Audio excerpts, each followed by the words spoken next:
Hi, I'm Megan Demore with Comic Book Resources. How are you today, Leslie? Megan, I like we got the red. Yes, you see what I did. You see, well, I just did this is intentional. I felt very Lady Liberty. I was like, we got to represent. Absolutely. And speaking of Lady Liberty, let's talk about Grace as a character because, we see her at two very critical points in her life. We got her in her 20s and in present day. So I was wondering, what for you was the through line that helped you reconcile both versions of the character to help her feel consistent?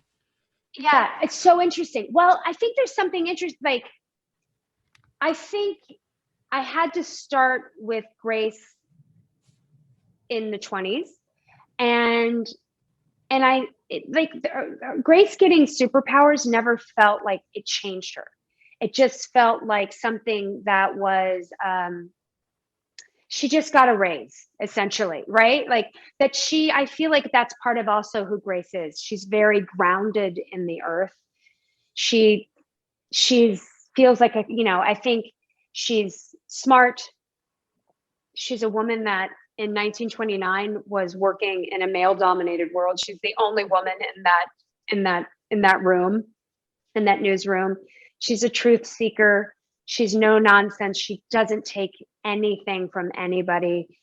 And she's like a heat seeking missile in a way to me. And that moxie and that gumption I immediately loved about her. I mean, I looked at Amelia Earhart. I looked at Rosalind Russell and His Girl Friday, Katharine Hepburn.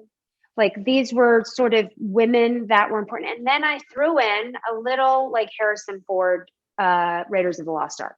I don't know. I just thought there was something about his humor that it felt very important to me to do. And he's sort of so strong and so amazing, but he's never sort of flexes with that.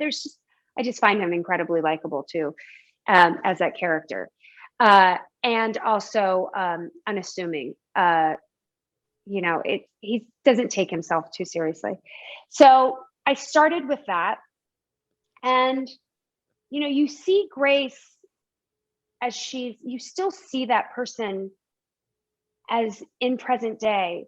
But I think when you start to around episode 6, you see this woman who realizes she's forgotten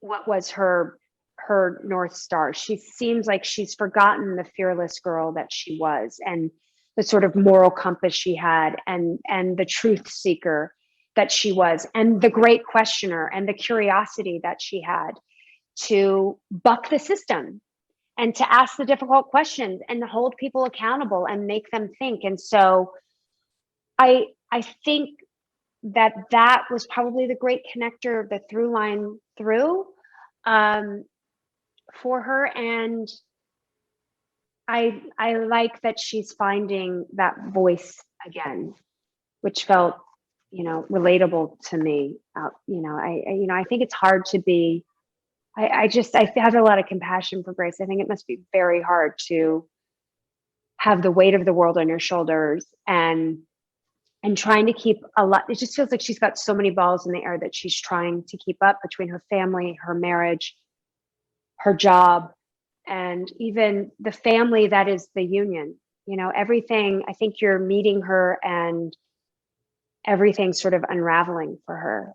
But it also feels like an exciting time to break through a ceiling and evolve and see what the revolution is going to be.